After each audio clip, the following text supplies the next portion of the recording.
Ready? Yes. Hello, everybody, and welcome to episode 1 of the bonus stage. Episode 1, season 4. I don't really know how we're going to do it, but I guess we're going back to the beginning because it's just easier to keep track this way.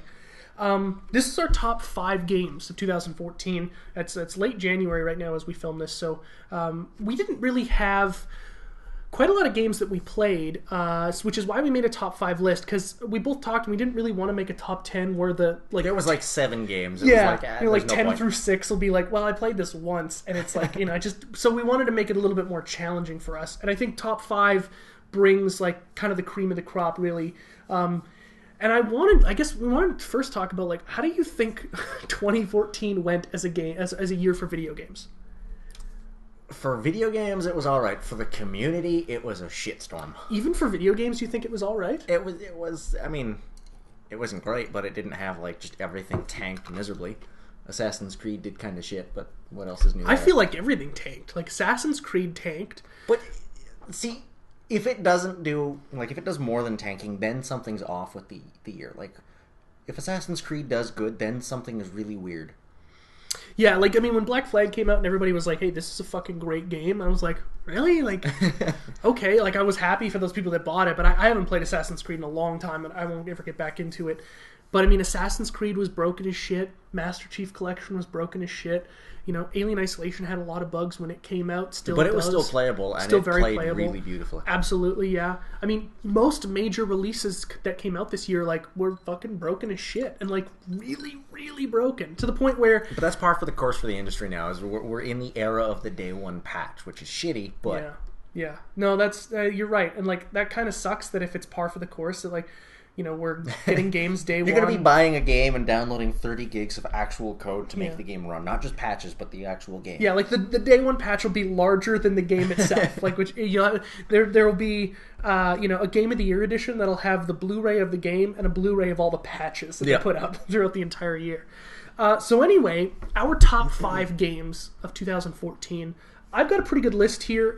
Tom's got his list. We haven't looked at them as we like to do in these shows to make it more of a surprise. I figure I'll pass it off to you. You can go first. What's your number 5 game? Number 5. It kind of snuck up near the end of the year. Came out early December. It was actually the Game of Thrones game by Telltale. Okay, weird. That's a strange number. Big Game of Thrones fan, as most people are nowadays. I watched the first episode. I hated it. Well... It was when that kid got thrown out the window of the castle or whatever. That was the best part, and that was right at the end. Well, what a coincidence! I got a kid stabbed in this one. So, keeping the theme. Sweet. No, it's everything you'd expect from Telltale in their last great games. Really well done story. It fits with the theme. It actually tells a story connected to the main series, using families that are not really well known, but they're still a part of the series as a whole. That's cool. Branching stories again. Like, as soon as I finished the game the first time around, I went straight back because I was like, I screwed up a lot of things there. I want to see what I can do differently. Now, did you finish the game, or is this episode 1? Episode 1. Okay. By the time this comes out, if it comes out by the end of January, we should be seeing episode 2, which will be nice because it's been a bit of a long wait, but... Yeah, that's the only problem with Telltale games. Like, I was really into The Walking Dead. I really loved Wolf Among Us. And, when you play a game that's like, 2 hours to beat if you're really going through it slow for the episode, and then you've got to wait like 2 months for the next one, it's like, it's hard to jump in on that next episode. But I think they do a good enough job of, like, kind of recapping what you saw before. Yeah. Before you go into that next episode. This one functions just like the TV show. Like, it doesn't follow one specific character, so you'll branch out with... character A, and then you'll jump to character B, and then C, and they're all in different parts. It plays out like the show does. That's cool. Basically. And what does it cost? What are they per episode? $5 episode, I think? It's $5. Yeah, solid buy. Yeah, I mean, even if you don't like the game, you spent $5, you had a couple hours. That's not the worst thing you could spend money on in the games. It would suck to hate the game and spend like $60 or $70. Yeah. That's a much more bitter pill to swallow. So it came out of nowhere for me. I think they just announced it in early 2014, so it wasn't on my radar at all. I knew it existed, but I didn't think it was coming out this year, and it came out, and it was just like, holy cow. And you kind of bought it on a whim, right? Yeah. And you're like, I'll just figure, might as well try it. Yeah, I played the first episode of The Walking Dead. Haven't touched Borderlands. I played the demo of Wolf Among Us. Borderlands. Yeah, Tales from the Borderlands. That's a Telltale game? Yeah. Oh, I didn't know that. I didn't even know what that was. Yeah, it's another one. They're doing like 50 billion games. Jesus. But yeah, like I know they're good games, and I've seen Let's Plays of them. I've played a little bit of them myself. It's just I usually have bigger games on my plate, but I had kind of time and space, and I gave this one a shot, and it was awesome. Nice. Similarly to your number 5 pick, mine is also kind of a small game, and one that I only played once, but it left a huge effect on me, and that's PT. So the playable teaser for Silent Hill. And I actually only played that for the first time like just a couple of weeks ago. Yeah. I think like just before Christmas or something, I came over. And I was like, I want to play this because Tom's got a PS4 and I don't. Man, that game left a huge impression on me. First of all, we turned off all the lights, to really kind of make sure we get the max impact. And Tom had played quite a bit of it. I don't think you'd ever completed it the way you're supposed to, though, right? Yeah. So we went through it, and it actually spooked me at one point, like when that girl grabs you and spins you around, and you're like totally fucked. Like I was not expecting it. It scared the shit out of me. Like I actually think I yelled out as well too. Yeah. And it was a lot of fun to play. And I think just like in terms of a game design and like the look and just the atmosphere, I mean, just very, very, very top-notch art in that game. When I first started playing that demo, actually, I got lost looking at the just the floorboards because it's got like a hardwood flooring in the game, and I basically sat there going like this back and forth, like I can see the grains in the wood. Yeah. Oh my god, because it's a pretty looking demo. Like whether or not you like horror games, it's still a pretty looking demo. Yeah. And it was just like I can see grains of wood and the light and the oh my god. It's really, really nice. Completely disregarding things are trying to kill you. Yeah, and Tom doesn't have a huge TV or anything, but I mean, when you're only sitting just a few feet away from it, like that game in the dark, you get absorbed in that hallway. You gotta feel like you're there. And I think it's also really interesting that game, came out. Again, it's hard to call it a game, but that's what I'm going to do for this video. I'm going to call it a game. But that game came out. Nobody knew what it was or what it was for. It was free. Or how to beat it. And just kind of crowdsourced this crazy thing. And you've got to whisper into the microphone at some point. You've got to say, you've got to be at a certain place at a certain time. I mean, it's really quite incredible. I think that the balls that Kojima had to put something like that out. And just say, like, there you go, because that... It's all the crazy ideas he couldn't fit into Metal Gear, just kind of rolled into a horror game. For sure. Because that certainly wasn't done cheaply. That cost some money to put out. And I'm sure as a publisher, you want that to be an advertisement for the game. Yeah. And for there to be such an incredible sequences of events that leads you up to finding out that it's an advertisement for a game... That could have very well come out and no one would ever have known what it was for until they decided to tell us. So I think that's pretty cool, and that it's good enough to be my number 5 spot for my top 5 games of the year. I think before we go on, we didn't talk about what our biggest disappointment was of the year. Well, we'll get to that before we get to the anticipation. Okay, cool. All right, so you're number 4 then. My number 4, Shadow of Mordor, Middle-earth. Nice. I really, I don't have any interest in Lord of the Rings beyond, seeing the movies. I like them. Read parts of the books now and again. I understand it. It's a, well-established franchise. It has a lot of fans out there, but it's just not something I was ever really into. Sure. So after a while, I had the PS4, and there wasn't really much coming out, so I was like, all right, well, it's just, I had work holidays coming up, so it's just, why not? Yeah. Drop a couple bucks on it. Oh my god. This game is... I don't even care about the story. I get lost in the Nemesis system, just hunting down the random Uruks and the captains and the war chiefs. I spent the first 6 or 7 hours in that game just killing those guys continuously because it felt as good as any story because you got a little bit of interaction out of them, you got a little bit of story with them. You build up this weird rapport with the guys you're trying to kill and the guys that are trying to kill you. Mm-hmm. And you're also making them stronger by dying. Yeah. So, your mistakes then make the game harder in the future. Yeah. Even, if you kill them, they're not necessarily dead. They might come back, but they'll look, scarred or bandaged, or they'll have different armor. That aspect alone, they could have built... More or less, they did build the game entirely around that aspect. Yeah.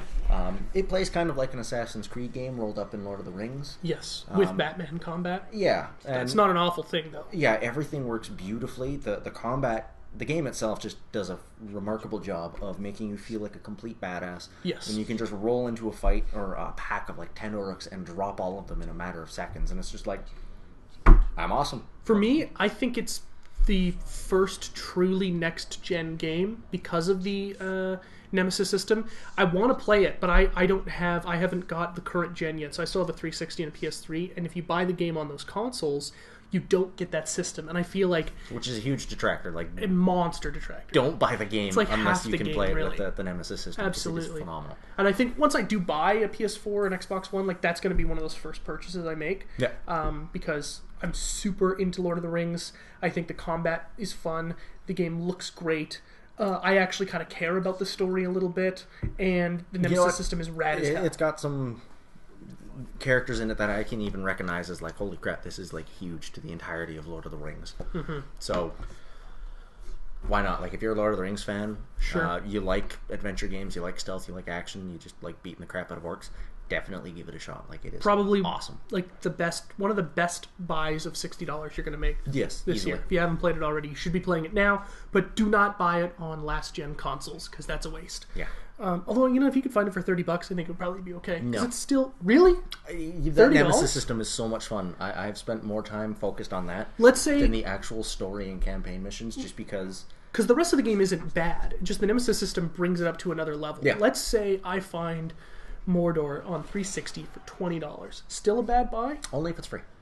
Only if it's free, Jeffrey. Man, $20? I don't know. I don't think I'd be able to pass that up just to play it. It's certainly not going to be a waste of money, but... You want this game at its best. For sure. My number four is Trials Fusion. Now, I'm a huge Trials fan. Shocker. Yes, I'm a huge Trials fan. There's going to be another shocker on this list as well, too. I love the series. I've played through HD. I've played through Trials Evolution. I played a ton of Trials Evolution. And when I heard like the design for Trials Fusion that was coming out, I was like, this seems like the natural next iteration in the game. And I even bought the season pass as well. Well, season 1 of the season passes, because there's going to be 2 seasons of season passes, which is a fucking... That's, I think, a topic for another show, the nightmare of season passes. But, that's just... It's kind of a value add. Cost like $20, and I think you ended up getting like... It doesn't seem like a bad idea. Instead of having to buy another game entirely, you can just buy... add-on, it's basically an expansion pack. What you'd be buying, pretty much, getting extra content to pack. And this is all stuff I know that I'm going to like, because before they kind of released the season pass, they basically told you the details of what you're going to get. You're going to get these, I think it's 5 pieces of DLC, and each of them are going to have a certain amount of tracks, and the tracks are going to be the same stuff that they build. So it's just more of that content, and they're also going to release new rider gear and stuff like that, which I don't care about. But they also do release new objects that you can use in your basically your build your own track kind of thing. Which I think the real value of Trials for a game that's $20 is the online function where you can go and download limitless tracks basically, and you can buy a game for $20, only ever spend $20 on it, and you can have new tracks all the time. Yeah. And that's really, really awesome. So. I love the game. I think that the FMX stuff, which is your trick thing, wasn't the most interesting, but it was kind of fun to have in there. They don't lean too heavily on it, which I like. There's a special bike for that.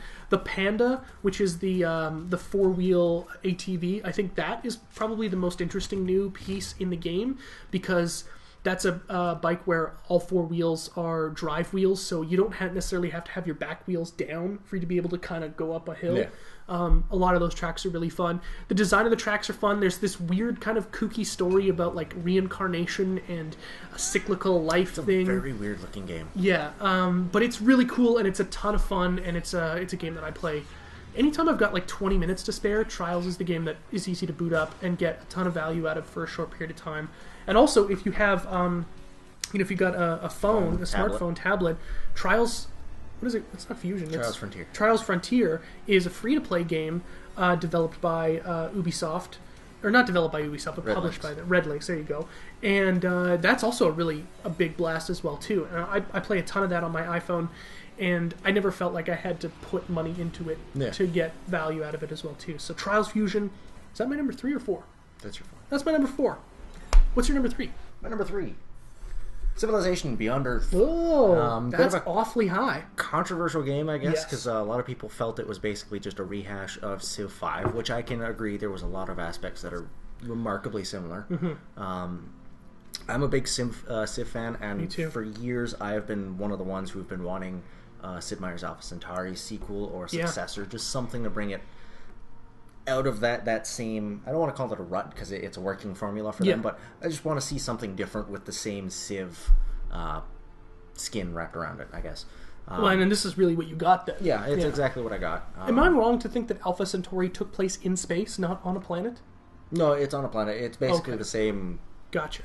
I think what people were It's looking for out of this new one was that it would be like a hex system in space. No, Alpha Centauri, like, I mean, there's probably people in the community that wanted something like that, but what they wanted was Alpha Centauri on a new planet, new tech, new everything, just the same formula, just without being, okay, well, I'm Berlin, I'm going to take Berlin because their perks work best to how I play it. So it's just a new formula. Washington for me. Yeah. It's all about economy and boosting gold. Just something different so they can't rely on the same old horses, basically. Now, was that part of the Beyond Earth? Was that kind of a hinge? Like, it kind of just felt like a reskin then? Because from what I saw you play, it looked like there was a bunch of new shit. Yeah, there was a lot of new stuff there. A lot of the mechanics were the same as Civ 5, and I mean, this is damned if you do, damned if you don't. They wanted the hardcore people who wanted to go back to the Civ, I think it was Civ 4, the stacks of Doom, where you just have a stack of 60 guys roll into a city on like one tile. Yeah. I like that. Civ 5 is frustrating because you can only have one unit per tile. I'm back and forth. Sometimes I don't mind it, but there are days where it's just like you're sitting there and you're just clicking and rolling through units, and it's like I can't do it. Yeah. So I don't mind that it's broken it up, but I just like the format where you get the your 8 starting corporations or civilizations, and then you choose what to take with you, what technology is going to be on your shuttle, what kind of frontiersmen you're bringing with you, basically.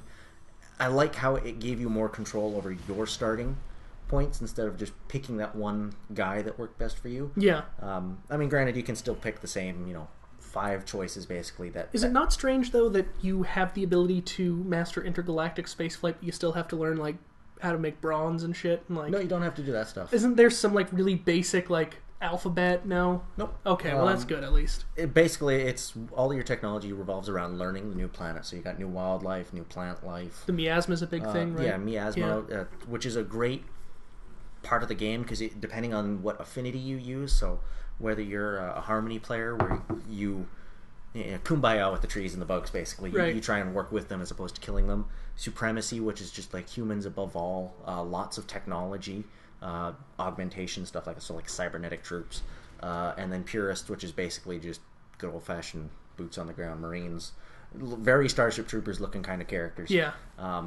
So depending on your affinity depends on how you can react with the environment, but also depends on how the other cultures react to you. So it's just, for me, it was a whole new set of parameters to kind of force you to think around, as opposed to just the same old sea of grind. They should have launched that game like alongside Interstellar.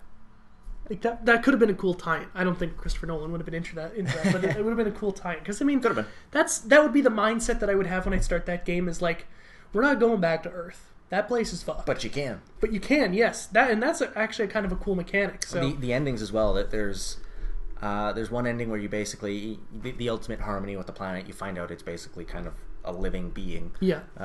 You get to go back to Earth. You get to kill everybody and just be like, we're starting again. Yeah. You get to call home basically and start bringing people through the gate. So on it's a like, telephone. Yeah. ET phone. Yeah. No, you can bring humans through. So you basically, it's like, well, this was the plan all along, was to go to this new planet. Stargated up. Yeah, and then just get off Earth because everybody fucked that ride up. Mm-hmm. Bring in all the people that fucked it up to fuck up this new planet. Basically.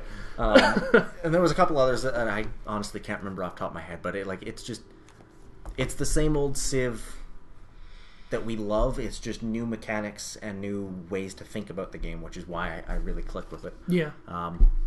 Your number 3? My number 3 is Far Cry 4. And I actually didn't think that this would make my list at all. But see, the problem with Far Cry 4 is that it's Far Cry 3. It just got more shit in it. And I loved Far Cry 3. Chundies. Yes, it's got Chundies in it. It's got, elephants that you can ride. And it's got everything in it. It's fucking crazy.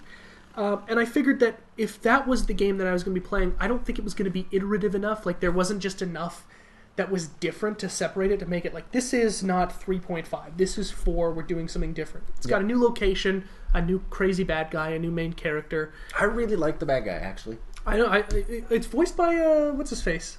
The guy, the new Nolan North. Troy Baker? Yes, Troy Baker. Okay. Yeah. I did not know that. Yes. Which is, I mean, it's really, I believe that he is. Anyway, it's very hard to tell because he's actually got some good talent. Yeah. But Pagan, like, I can't remember the other guy from the last game. Voss. Yeah, Voss. I mean, he wasn't even really the main bad guy. Yeah. He was an interesting character. He seemed like he was there more for marketing, basically, just to kind of get people interested. Sure. Have I ever told you the definition of crazy? Yeah. Or insanity, I think it was. Insanity, yeah. Pagan Min, though, he's just a weird dictator who knows he's kind of evil, but he's still evil, and he has fun about it. Yes. I really like Pagan Min. I do too. I didn't mind him at all. The game is extraordinarily similar to Far Cry 3. And in fact, if Far Cry 5 is the same thing, but just in a different place, I think then that's going to be the time where I'm like, you know what, you're not doing enough. And Ubisoft really isn't doing enough anyway. They are making the same game in again their and again and defense, again. Far Cry was a pretty stale franchise. Far Cry 3 really brought absolutely new life to the like basically the dead horse. Like it was, they needed something new because we both liked Far Cry 2, but there were some serious drawbacks to that game. I mean, Far Cry 1's been rehashed and reskinned and repackaged how many different times? And it's been shit every time. Yeah. It's always been terrible. So it was something new, so I'm just going to go ahead. Far Cry 4 is my number 2. Oh, okay, cool. Yeah, we might as well talk about it at the same time. We were actually just playing it right there before we started filming. It's just... Far Cry 3 was something that was so refreshing to a franchise that had potential but was not living up to it, and this... I don't see as a bad step where they basically just tried something in a different location, but basically the same formula and repackaged it. Yeah. If they keep trying that, then yeah, it'll get stale, but right now, the formula works, it's addictive. Sure, I the crap out of it. I mean, we're kind of almost talking disparagingly about it, but we're both putting it on our lists quite high. Yeah. I do love this game. And it was a ton of fun to play, and even when you're done, it's still a ton of fun to play because, like we were doing, people are uploading their own outposts and their own maps, and you can do them, and there are varying degrees of difficulty, and that is all really fun. The story, I think, is actually quite interesting, but I just didn't really give a shit about it. I like it. Yeah. I felt like it was absurd that you are, like, on this continent or in this country for the first time in your life to spread your mother's ashes, and these two people who were vying for leadership of a faction to be the rebel forces here, they're like, hey, great to meet you, can you go and liberate a fucking opium plant for us by yourself? Liberate the country. Like, that is an absurd amount of power and responsibility to give someone that A, you just met, and B, has never held a weapon in their life. Insane. Doesn't make any sense, but it's a ton of fun. It's a ton of fun. One of my favorite parts about the game, and it's it's something that doesn't get done all too often, but it's the fact that there's a Easter egg. You can beat the game in 15 minutes. Yes, and I didn't do it, but I watched the video, and that's actually really cool. Yeah, that they put that in the game. Without spoiling too much of the opening, there's one point where you just basically get told, "Stay right here, I'll be right back," and you got to wait for like 15 minutes. But the guy does come back, and you do exactly what you were supposed to do. Like when you initially come to the country, you do exactly what you intended to do.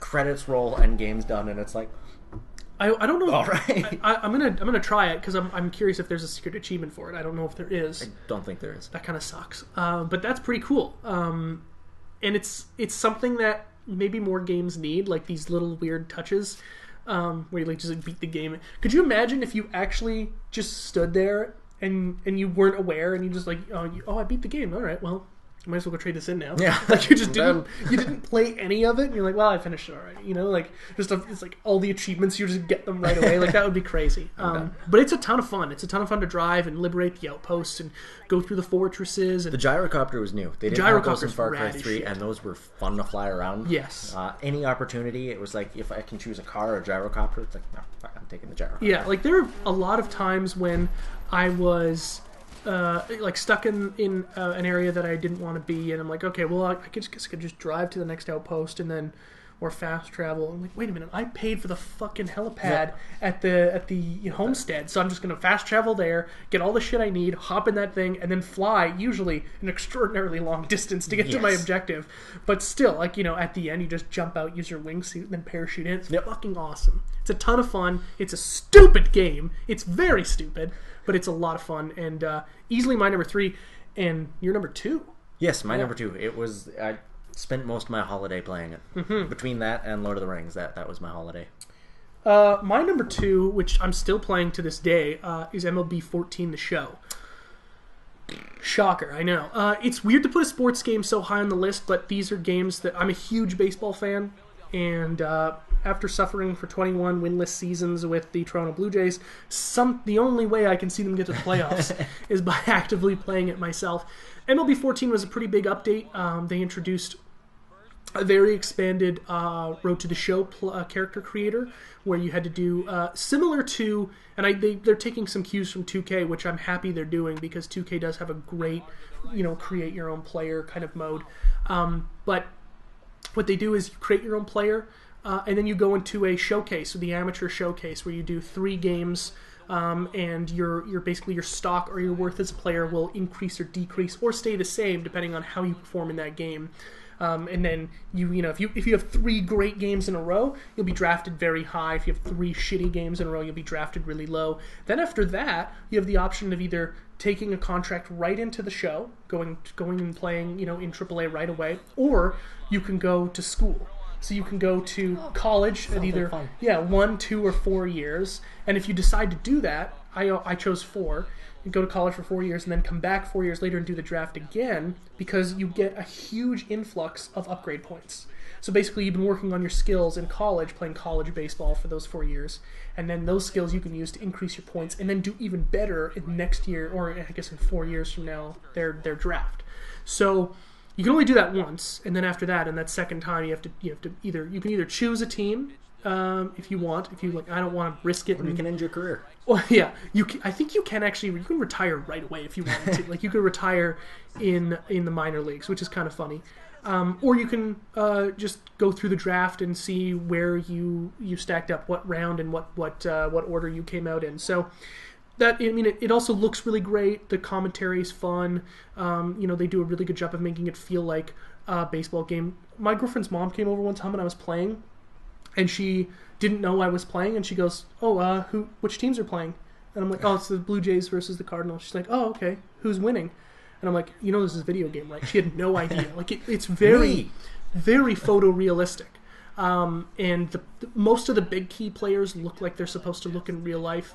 They have the same batting stances, and they have the same home run kind of bat flips and stuff. It's an awesome game. While I don't like sports games, I can definitely appreciate the meticulous attention to detail on the individual players themselves. For sure. And the ballparks as well, too. I haven't been to Rogers Center in 21 years, but I feel like I've seen it pretty represented perfectly. The Rogers Center went through a big upgrade in center field. They put a bar out there and a new kind of standing area, and then that was reflected in the new game. They put that in there. It's really cool, and I'm a huge fan of the series. I don't know how, because the downside with annual sports series is that seems like they hold back some features that they could put in so that they got something for the next time. One of the new things, after about a couple months after MLB 14 was released, they started saying, hey, in 15 you'll be able to take your character over. And I'm like, I don't know why you couldn't do that before. It just doesn't make any sense. So now that I've worked on an RTTS player, I can bring him into 15 if I don't want to start anew. So there's some cool stuff coming to 15 as well too. It's going to be on my top 10 most anticipated for sure. But I really do love baseball, and I think it's the best representation of baseball you can get. And actually, when 15 comes out in April, that'll be the day when I buy a PS4. Yeah. Unless something forces my hand before that, that'll be the latest I will buy a PS4. So I'm excited for that. And MLB 14 the show, my number 2. Down to number 1 here. The game of the year. Big shock. Dragon Age Inquisition. Yeah. Holy cow. Came out late November. If anybody's familiar with the radio show or previous endeavors on YouTube, I don't know what you were like with Lloyd on your podcast there, but both Jeff and I are big BioWare fans. Yes, huge. It won't be too hard for me to part with money to give anything they produce a shot. I will maybe step back from that a little bit and say I'm a Mass Effect fan because I don't play Dragon Age. Fair enough. Because I do not like the combat control system. Okay. Well, at any rate, I am a huge BioWare fan. Sure. Dragon Age wasn't a franchise I liked as much as Mass Effect, but I still gave it its shot. I still have it on the Xbox 360. So once they came out with Dragon Age Keep, which was their internet application that lets you play with the parameters of both of the previous titles, kind of like how Mass Effect 2 had that comic. Oh yeah, This I like was that. an in-depth version where you could play with every single parameter, basically, that Oh, wow. affected the story. Once you were done, it would actually give you just basically a little flash animation that recounted the entire story of the game with your choices that you just chose. So They should still do that for Mass Effect 3, just so we don't have to play 2 and 1 again. It's a brilliant system, and Yeah. I hope they keep it for any future Mass Effect games that they're Absolutely. working on, or Dragon Age for that matter. Yeah, great system. But the game came out, so with Dragon Age Keep, I bought it on the PS4 because obviously it's just gorgeous on there. The Frostbite 3 engine looks beautiful. Wouldn't it have looked better on your PC? You got a pretty good rig. No, my PC's old Really? at this point. Oh, okay. So just bit right into the game, and I just did not let go. Almost lost his job. Just No. stopped showing up to work. No, I went But to work. it's a game where it's hard to, right? Yeah, it was. In the first 2 weeks of the game, I put in 90 hours, and 60 of those were branched between 2 separate weekends. Like, I got up, basically, I'd sit on the couch, and it was like, well, responsibility goes out the window, and I just play. There's just a hole cut in the couch. A bucket is under there for him to shit and piss in. You It's actually- a fold-out bed, so I can just and sleep out here, wake up, don't even have to go to bed. I got a text message on Monday morning, the weekend after the game came out, and you had said... Because I bought it on the Friday, I didn't buy it that Yeah, one. you were like, I spent 32 hours over the last 2 days playing Yeah. it, and I'm exhausted on Monday morning. It's like, I made a mistake. But that's A fucking glorious crazy. mistake, though. Yeah, absolutely. The game, like, I didn't do everything you could. By the time it was getting to about the 90-hour mark, I was really like, I kind of want to get on with the story. Like, I'm a bit of a completionist when it comes to BioWare. Like, I have to do everything because I know there's going to be that one thing I didn't do that's just going to screw with my gameplay. And I was like, nah, I have to do everything. And it eventually just got to a point where it was like, okay, I'm not eating, I'm not sleeping, I'm just a zombie for most of my life until I sit down on that couch and play that game. So I have to beat the game so I can get past it and go on with My my life. normal life. And it is just very few games have gripped me in quite that just that way. Like it bit in and it did not let me go until I finished the game. Now, Carly, my girlfriend, also played it, and she beat it recently, and said to me that she was actually pretty disappointed with the ending because of how well Mass Effect 3 kind of ramps up to a conclusion with a big firefight in the streets. She said that really doesn't happen in Dragon Age, and it kind of just like flashes you to the end, and you're like, yeah, we did it. There is some of that, but I think this is probably where the Mass Effect community really fucked with BioWare, because Yeah. for as much as as big as the game's going to be, it always had to boil down to this one event and these very few endings. Sure. So Mass Effect 3, everybody knows, has 3 endings to it, basically. Dragon Age has 40 some odd endings. So I think they kind of maybe lost Well, sight. I guess because when they put out the revised ending, it's got 4. Because you Yeah. can shoot the Star Child right Yeah. in the face, and they'll just tell you to fuck off, and then they're all dead. Everybody's dead. Which is rad. I did that by accident. I was really pissed I had to walk through that slow section all over again. But so I think BioWare maybe might have lost a little bit of sight on the story because they had to kind of appease that bitter, whiny portion of a gaming community that just has to complain about everything. Fucking people. You! Out there. Not you. You're our fans. We love you. No, but you. But no, I mean, it does lose sight of things, but for a game as big as it was and as bold as it was, I still think it did an amazing job. I do not regret buying it. I do not regret dumping the time on it, even though I probably lost like 10 pounds just sitting on the couch. But If you're looking to lose weight, this is a game to play. Dragon Age Inquisition, great game. The multiplayer, it kept with the theme of Mass Effect 3, where it has a single-player campaign. Which was fun, actually. It really was. And it has multiplayer. The big difference is they didn't tie the multiplayer into the ending of the game like they did for good. Mass Effect, which was a really great turn they did with it. It still... Wait, you liked how Mass Effect 3's ending was tied into multiplayer? No, I didn't. Okay. I mean, it didn't bother me because I played enough of the multiplayer in the first place. We played that- a lot of it, but it did kind of piss me off that I had to. Thankfully, they fixed that Yeah. in the ending, the revised. In Dragon Age, though, it plays in the same way, basically. You're a party of, I think there's 12 preset characters, which you can level up. And they've been adding more. They treat it a lot like Mass Effect, where they add in new maps or new paths to the maps. Gotcha. A new character here and there. But it's 3 players, and they're going through a dungeon, and these dungeons work like remember Left 4 Dead 2 where it had the director where it would shut off avenues of a map?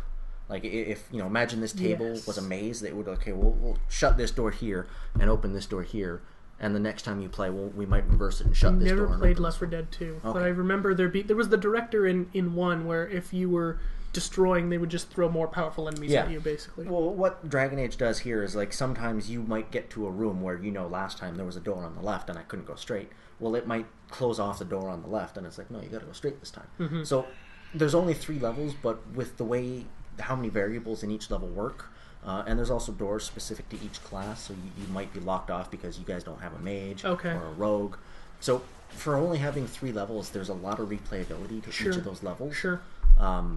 It still functions in the same way too. You're still a party of Inquisition troopers. You're still going on missions for the Inquisition. It just doesn't affect the story at that point. Interesting. So it was a much smarter take on the way Mass Effect 3 did it. Gotcha. But I'm basically right now just counting down until DLC. Yeah, so there's probably going to be a pretty big DLC pack, right? Because did they do 3 for Mass Effect 3? Leviathan, some other one, and then the party one, which was maybe the single greatest piece of DLC in the Mass Effect universe. Yeah, I don't remember if there was. I think there might have only been There was 2. one in the middle. What the shit was it called? Mass Effect's been a couple of years. Yeah. Yeah, because they had 3 in the first one, 2 in the second, and I think they might have only had the 2. Either way. They had 3 on that last one. We'll put a comment in the bottom of the video. Someone will figure it out. Yeah. I know there was a 3rd. My number 1. Your number 1. My number 1 Before is Alien. You already did. I know. Alien Isolation is my number 1. I heard about this game in about, I think, June, basically early summer, and I was like, well, Colonial Marines was a pile of hot shit. Which is disappointing. Yes. And I figured, well, there's probably a very big gamble with buying this game, so I'm not going to pre-order it. I don't pre-order games anyway. But we'll see how it kind of goes. And as E3 rolled through, and as more gaming conventions rolled through, I believe there was a PAX at some point in the late summer, early fall, we found out more about the game, and there were more gameplay that was coming out. I was like, this actually looks fucking rad. And it looks like a game that I would play. And it came out, and I think I bought it a week after release. No, I bought it on release day, actually, which is rare, because I usually wait for a little bit just to make sure that it's not just a broken pile of shit when it comes out. Yeah. And it was kind of a broken pile of shit in a way. But it was a functional pile of shit. Yes, it functioned. And the janky parts were more because for cutscenes and some very strange bugs in which an enemy could not see you even if you're right in front of it. I remember seeing a video of Amanda Ripley standing in front of the alien and hitting it with a wrench, and like it's not doing anything and it's just fucking walking around. She's following it, smashing it with a wrench. It's very funny. But this game I played on hard mode, and man, I died a fucking lot. I died so much. It is a brutal game. I love the way it punishes you though when the alien gets you. Mm-hmm. That is I kind of like seeing the deaths in that game just for the ways it can kill you. It's pretty visceral, and it took me a while to beat it. I think I played it for about 33 or 34 hours by the time I beat it, because I was playing on the hardest difficulty, and I probably had a couple hundred deaths for sure. And I think I had the most amount of deaths were in the medical section, which is the first big main alien encounter. And this is the point where you haven't really figured out the minutia of the alien yet. Yep. So you're either way farther away than you need to be to know what the alien is doing, or you're way too close and it just turns around and you're like, fuck. And once it sees you, you're fucked. I mean, really, very rarely was I able to run away and hide somewhere where it didn't find me. Usually it's just... Because you're making that noise the whole way you run. Yeah, so and it's just so fast. It's like 3 times as fast as you, so it just basically grabs you and just, you're fucked. But it is a ton of fun to play, and every single time I was in a section where I knew the alien was close by, my heart was just fucking racing. I mean, the game is kind of a workout like that. It really is nerve-wracking. There's a section, at the end of the medical section, you go through a couple of different areas, and there was one where, not to spoil anything, and to talk about it very basically, but I'm in a section with 3 rooms, and I've got to do something over here in these 2 rooms to unlock this door, and then that door has a keypad, and I can unlock the vent and go into the next area. Yeah. That next area is where I died a lot. Okay, so I did this first area 15, 20 times. I mean, a lot. And although I could hear the alien scurrying around in the vents above me, I was getting braver and braver, and I was kind of going through as quickly as possible. Braver or impatient? Impatient. I was getting more impatient. It's only so many times you can walk through the same hallway before you're like, I won't go. Yeah. So, I started walking, and I'm like, okay, I'm making a lot of noise, and it's not coming around. And then I started running a little bit, and I'm like, well, maybe the alien, I started thinking maybe the alien was just in these instances where it would be around to scare the shit out of you in the noise area, right? To make you slow down. To make you slow down, but there was only certain areas where it could come and get you. So I died 3 or 4 more times after that, and I'm like, all right, well, spawn again, sprint, do all this stuff. I go into the third room to open up the lock, and then I hear smash, bum, bum, bum, bum, bum, bum, bum, and I'm like, the fuck is that? And I turn around, and the alien is coming at me, and I was like, holy shit. Like, I guess what had happened was, in all those other instances, the alien was too far away to hear my noise, right? Yeah. But I kind of ran underneath a vent at the same time it crawled through, so it heard that and fucking came after me. And then after that, I mean, that just completely changed the dynamic of the game. There's some really great standout sequences in that game. There's some kind of forced combat sections where you have to fight a lot of the working Joes, which are fucking so tough. Those guys do not go down. Yep. So you have to be very creative with how you take them out. EMP mines and Molotovs and pipe bombs and try to group them together. There was like a kind of a piston forced air gun kind of thing that you could use at certain parts. And that took them out in one shot, but it was a bitch to use, and it was a one shot. Like you had to load the thing up, right? And it took a long time to reload, and this guy's just walking to where you're like, fucking, come on! And then you had to be really careful with it, because the ammo was scarce as well, too. The game is long, and I think for me, it was borderline overstaying its welcome. There's a great section with the derelict, which is just, fantastic. There's a standout sequence in that game. No combat, no way to die, but awesome. It's just atmosphere, and it captures that movie series so well, and it does everything so right. I would love to see a sequel in the series. I would love to see more games of that same ilk. I think it's a fantastic game and an easy number one. So that my favorite game I played all year was Alien Isolation. I played it on the 360 as well, too. I'm sure it would have looked fucking great on next-gen, or I guess current-gen console now. So that's my number one. So I guess let's just quickly recap. I'll recap my list. Number 5, PT. Number 4, Trials Fusion. 3, Far Cry 3. MLB 14, The Show. And Alien Isolation. Your 5 were? I got Game of Thrones, Middle-earth, Shadow of Mordor, Civilization Beyond Earth, Far Cry 4, and Dragon Age Inquisition. Mm-hmm. Disappointment of the year. I'm pretty sure it's the same game for both of us. Yes. Destiny. Wow, what a pile of shit. Yeah. Can I also preface that I bought the DLC and I play it every single day, and I'm still trying to finish Crota on hard mode? It's an extraordinarily hot pile of shit. But I like playing it, because it's kind of dug its hooks in. We played it a ton at launch. We were both very excited about it. We bought it at launch. Destiny was also a game that had some bugs at the beginning, but they didn't break the experience all that much. Some network issues, which it still has. The parts that broke the experience were nobody would tell you any stories. Mm-hmm. They could, but they didn't. Mm-hmm. They didn't have time to tell you why they didn't have time. There was no story. Yeah, the extraordinarily minimalist amount of content. The fact that both DLCs that we are now paying $20 a piece for were stripped from the game. That's bullshit. I don't know why. For like 5 missions, basically. 6 missions. 3 missions, a raid, and a strike. Okay. Unless you're on PS4, and then you get another strike. The game is extraordinarily Activision at its best. Oh, absolutely. Absolutely. And like Bungie at its worst. This is definitely the worst Bungie game, I think.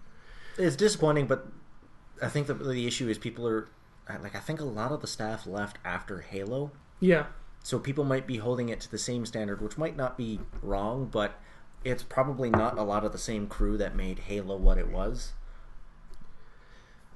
It's just a name, it's just a house. It's a tough game to defend, man. Yeah. We took a big break from it, and then before Christmas... It took an insanely long break from it. Yeah, it was like late November, I decided to put it back in, and I had some friends that were playing, and then I got roped into a clan, and I did the raid on normal, and then I did the raid on hard, and I was doing the strikes, and I was like, oh man, I'm getting new gear, I'm kind of enjoying it now, and although it's still shit, and I mean really shit, I'm enjoying the hell out of it. It's your pimp. Yes. It is abusive. But, man, I don't know. You know what? Destiny in like 5 years from now, that game's going to be pretty good. That might be worth buying. It actually might be worth buying. Fuck, I hope so. 5 years would be a long time. You should have figured it out.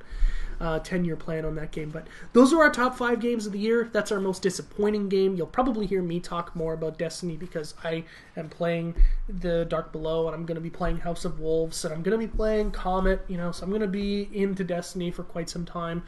As the show kind of evolves, we'll have more news to talk about. Our next show coming up at the end of February will be our top 10 most anticipated games of 2015, and then we'll get into what the show is really going to be, where we're going to talk about some games, we're going to talk about some news. It's going to be mobile, it's going to be free to play, it's going to be games that we buy that we're really interested in. It's going to be games that we buy that we hate. Yes, which are unfortunately bound to happen at some point.